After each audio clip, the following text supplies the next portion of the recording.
We're going to work on setting up the simplex method for maximization. The goal is the same goal that we had for linear programming. These actually are linear programming problems.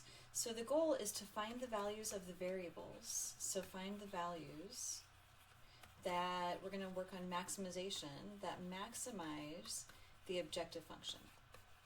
So we might be maximizing profit, we might be maximizing labor time, something like that, the objective function. So same goal that we had with linear programming using the graph, but we're going to use a very different method here. And this method gives us a lot more flexibility in terms of number of variables that we can use. This first linear programming problem is about a farmer with 100 acres where he wants to plant potatoes, corn, and cabbage. Before I read through the information, I'm actually going to skip ahead to the question. That's going to allow me to figure out what my variables are. How many acres of each crop should he plant? So these are going to be my variables. So variables. I should underline acres as well. And maximize profit. Profit's going to be my objective function. So right off the bat, based on that problem, I can identify my variables and my objective function. So normally, I would go ahead and start labeling these variables. Acres of potatoes is X, acres of corn Y, and acres of cabbage Z, but I run out of letters really quickly. So when we switch over to the simplex method, because we can use so many more variables, we're going to instead use subscripts. So I'm going to use X1 for potatoes. For corn, I'm just going to call that X2, so another X variable. Cabbage X3, and this way we can continue with more and more variables, as many as we need.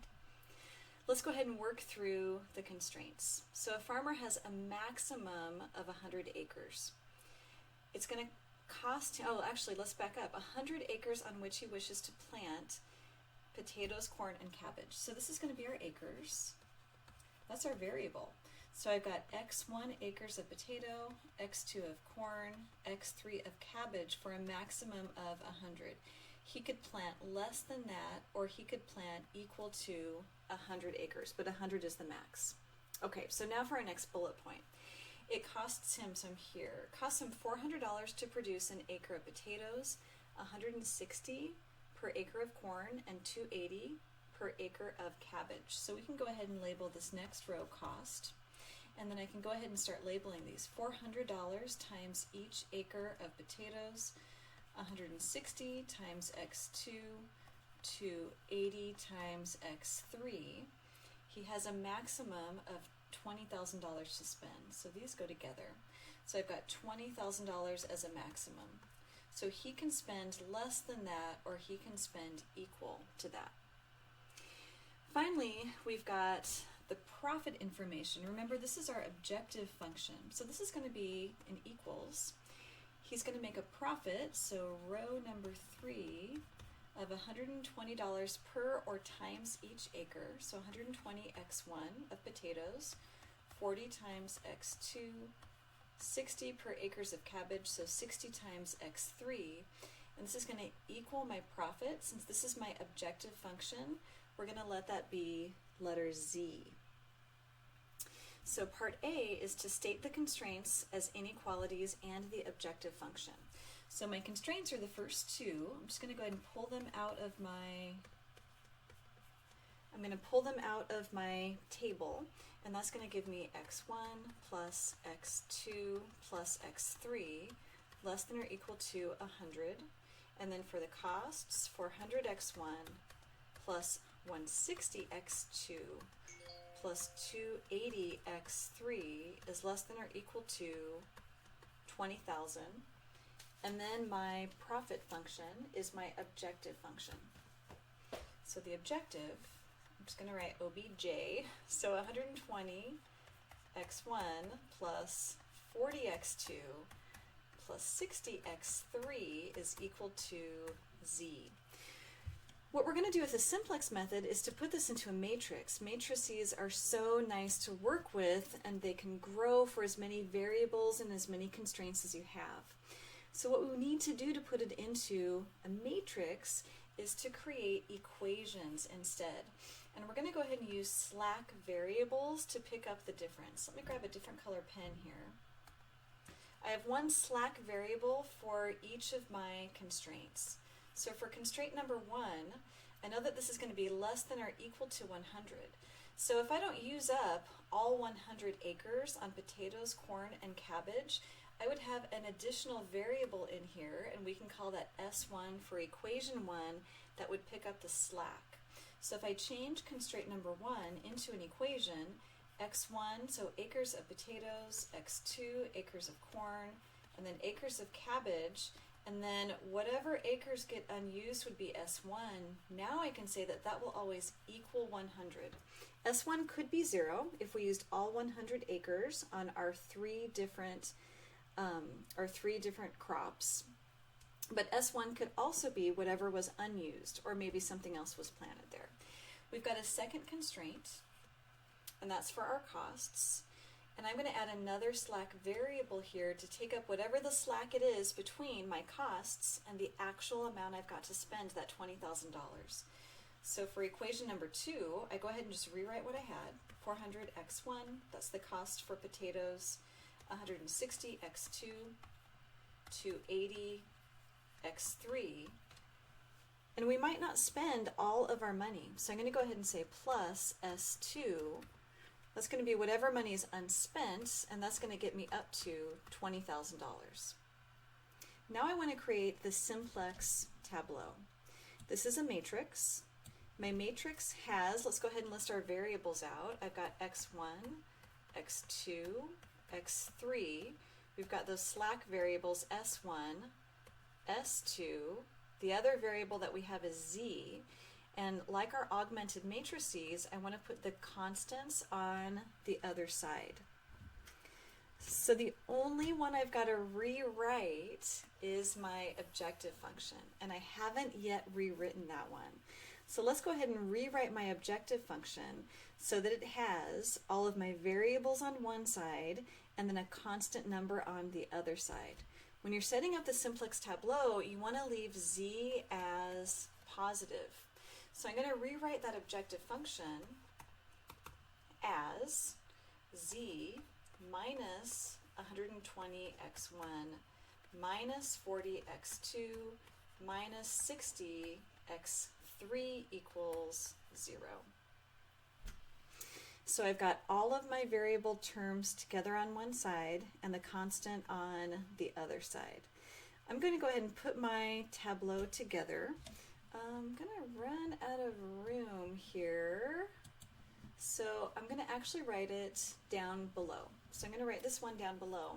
As I set this one up, going back to my equations and inequalities, I need 1, 2, 3 rows, my 2 constraints and my 1 objective function. And I'm going to look at my variables for the number of columns that I need. 1, 2, 3, 4, 5, 6, 7. Let me grab my blue pen. So I have 3 rows, so this is going to be a 3-row by 7 columns. Make sure I can see everything there. Okay, so there we go. As I put this together, I'm going to have a column for x1, x2, x3. I had 2 constraints, so I have 2 slack variables, s1 and s2. And my objective profit is my last variable. Constants go on the other side. Let's go ahead and start with constraint number 1. So that's going to be 1x1, 1x2, 1x3, 1 slack variable, no s2, no z, and the constant on the other side is 100. So that one's done. Now constraint number 2, it's going to be 400x1, 160 x2, 280 x3. The first slack variable was for the first constraint, but s2 is for this constraint, so 1s2, 0 z's. This was my cost, and that was going to come to 20,000. And then finally, the objective function. I put all of the variable terms along with that positive z, so I'm here now, and I end up with these for my x coefficients. So I've got negative 120, negative 40, negative 60, No slack variables because this was an equation. I've got 1z1 and 0. So this is my simplex tableau. This is my initial simplex tableau. Like the augmented matrix, we can put a vertical line there and a horizontal line separating the constraints and the objective function. I also here want to state the basic variables, and this does actually give me one corner point. It gives me one feasible solution. I'm going to grab a different color pen to do this. So let's grab this guy here. So to get to my basic variables, those basic variables have just a single constant, and these are going to be for my columns because my variables go with my columns, a single constant and everything else is 0. So as I go through, my first basic variable is going to be S1 because I have the number 1 and then 2 other zeros. S2 is also a basic variable in this form, as is Z. And if I isolate just this part of my matrix, it's actually a row-reduced echelon form. The corner point that this one gives me is 0, 0, 0 for the acres of corn for x1, or the acres of each crop for x1, x2, and x3. So for this one, I would say that x1, let me grab my blue pen. Okay, so for this one, x1 equals x2 equals x3 equals 0. So I'm not planting any of those crops. And as I read what's left of my matrix, this says that 1s1 is equal to 100. S1 is equal to 100. That means that it's all slack variable. So no acres planted. So all 100 go unplanted. This is a really uninteresting solution. Okay, S2, 1, so I've got 1 S2 is equal to 20,000. So S2 is equal to 20,000. This tells me that all money went unspent. Remember, S2 picked up the slack for what wasn't spent, wasn't part of the cost. So we didn't spend any money, we didn't plant any acres, and guess how much money we make? 1z is equal to 0. Z is equal to 0. This is a possible solution. It's definitely not a maximum solution, but it is in our feasible region. So it would be that corner point 0, 0, 0, since I've got 3 variables. So again, the basic variables, you can find those by looking for columns that have a single number and the other entries are 0. Okay, so we want to understand how to set this up and also understand how to interpret. There's a lot of row operations that go into simplifying these to come up with a maximum solution. We're going to use an online tool to do that work. So let's continue working through the meaning of the variables, the vocabulary for the simplex method. So the slack variables, these are used to represent unused values, and they create equations. The simplex tableau. So the simplex tableau is a matrix of the constraints as equations and the objective function.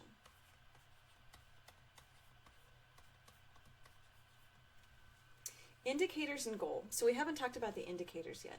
Let me go back up to, oh, actually I've got an example right here. So if I were to identify what this matrix, this example right here, the simplex tableau represents, I know that on the other side there, that far column represents my numbers. I also notice that I've got 3 different rows here. The last row has to be the objective function, which means I've got 2 constraints. So I've got 1, 2 constraints. This also tells me that I have 2 slack variables. So for constraint number 1, I'd have a slack variable S1. For constraint number 2, I would have a slack variable S2. and the objective function gives me the variable z. So I'm going to go up to my, let me grab a red pen here. So I'm going to go up to my first row, and I'm going to label each of these values. And I do it working backwards. So I know that I already have the constant there. So those are my constants. This very last row is always going to represent z. As I work my way backwards, this next column must be S2, this one must be S1, which means that these two are my x's. So this is going to be x2 and x1. So I have a slack variable for each constraint row, an S1 and an S2, and I have that single objective variable z, so I know that I can backfill in the variables. So this one has 2 variables, the last one had 3. Indicators and goal. So my indicators, which is where I was heading, my indicators are these. Whoops, I didn't mean to cover those up. Let's undo that. So my indicators are these. There, now you can see it.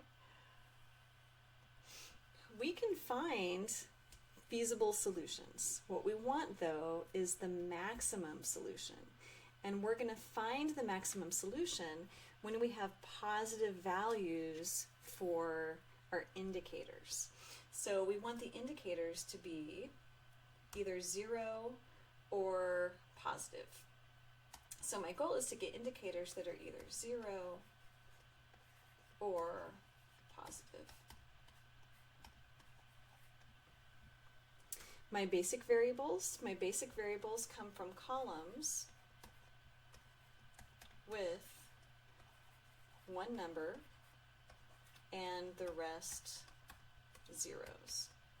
So if I grab another color pen here, we have a basic variable. Let's see, S1 right now is a basic variable. We also have X2 in this Simplex Tableau is a basic variable, and Z is also a basic variable. And then we could read the feasible solution off of this. So I'm going to read the feasible solution off of this one. Whoops. So if I read my feasible solution, I can go ahead and take just those basic variables. I can grab my row-reduced echelon, almost row-reduced echelon form that I get. So this is going to be from X2, and I get 0, 5, 0. S1 is 5, 0, 0. Z is 0, 0, 1. And then we've got 25, 300, and 1800. So this was S2. Oh, yes. No, S1. S1. There we go. So S1 and Z. So X2, S1, and Z. So as I read my solutions there, anything that's not a basic variable is 0. So I know that X1 equals 0. I'm not getting a solution from that one because I haven't reduced it enough. So X1 is 0. I do have that X2 though, so 5X2 equals 300. If I divide everything by 5, I get X2 is equal to 60. S1, that's going to be 5S1 is equal to 25. Divide by 5 here, and I have that S1 is equal to 5.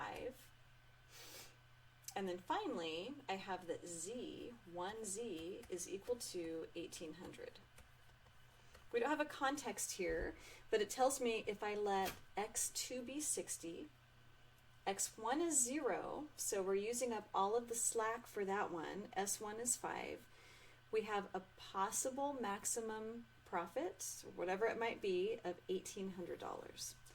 So we're breaking it down to get to those basic variables, which gives us a matrix that we can read in terms of solutions, a feasible solution. Oh, the other question, is this a maximum solution? I look back up at those indicators that I have in yellow. I know that this is not a maximum solution, and it's because I have a negative number right there. So I know that I'm not maximizing my, my profit. Okay, so example number 3. We want to define slack variables to create the initial simplex tableau for the following. So as I go ahead and create slack variables, I've got 2 different constraints. So I'm going to use slack variable S1 for my first constraint and S2 for my second constraint. So creating equations for x1 plus 2x1 plus, we'll pick up the slack, so this equals 5. For the second one, x1 plus 2x2. We're going to pick up the slack with S2, and that's going to now equal 4, and z is going to be maximized. So I want to go ahead and take my x1 and x2 terms and bring them to the other side. So I've got z positive, and I've got that constant 0 on the other side. So this becomes, 7x1 plus 2x2 plus z equals 0. Now I'm ready to set up my initial simplex tableau. I'm going to have 3 rows, so I've got 2 constraints and my objective function. My variables are x1 and x2. I have a slack variable, 1 for each constraint, so S1 and S2. I'm maximizing z, and then I've got my constant on the other side. Okay, so starting with the first constraint, that's going to be 4, 2, not 5. So 4, 2, actually I can do it this way.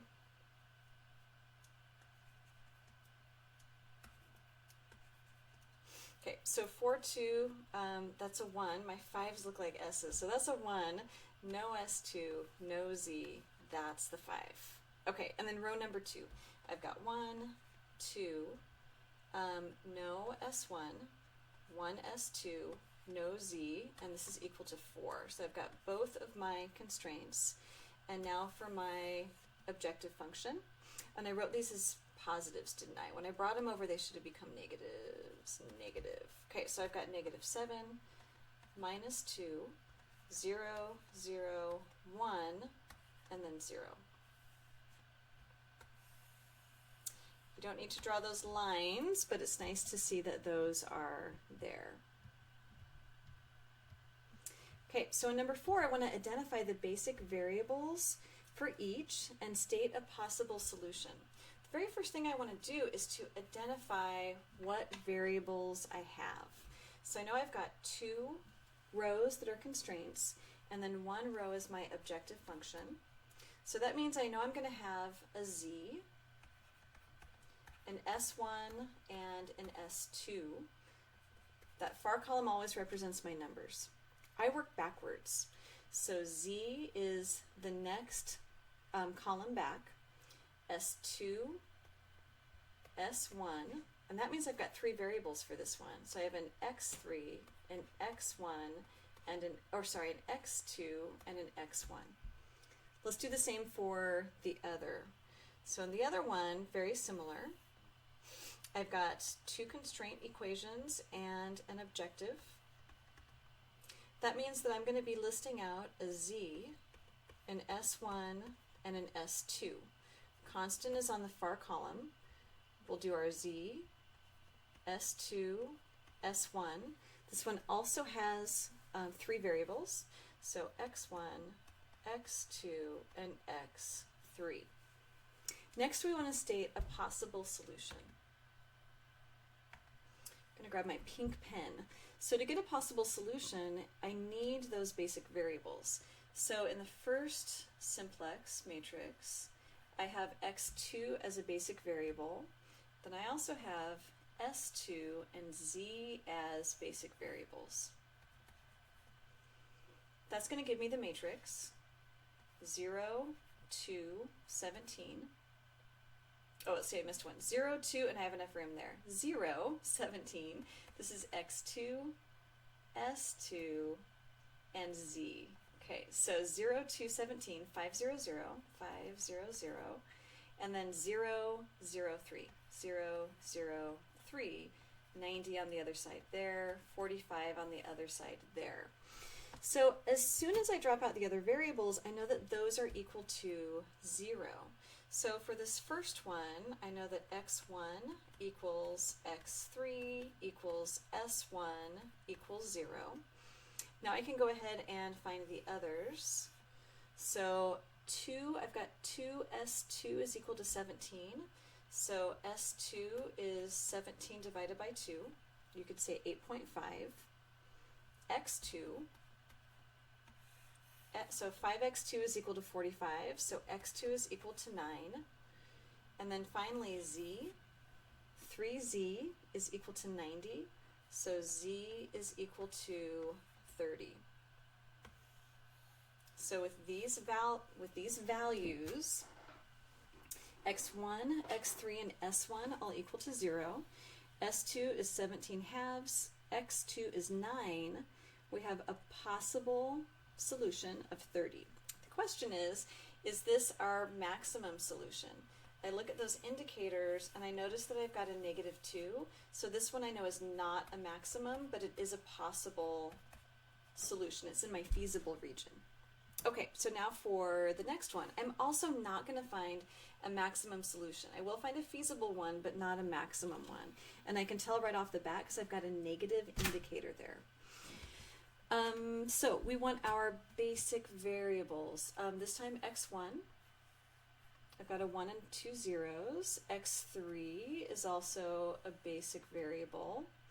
And then finally z. So let's put that into a matrix. I've got 1, 0, 0, 6, and I'm putting this into the matrix. You could skip this step, right? You could just read from here that 1x1 equals 6. It's just nice because my paper gets messy to do it this way, but you can read it right off of the Simplex Tableau. So I've got 0, 1, 0, 15, and then 0, 0, 1, 64. I'm finding values for x1, x3, and z. These are my constants. So as I read this one, everything else I need to let equal 0. So x2 equals s1 equals s2, all are equal to 0, but I am getting solutions for x1. x1 is equal to 6, x3 is equal to 15, and a feasible profit, or whatever this is representing, would be 64. Again, I know this isn't maximum, but this is a feasible one.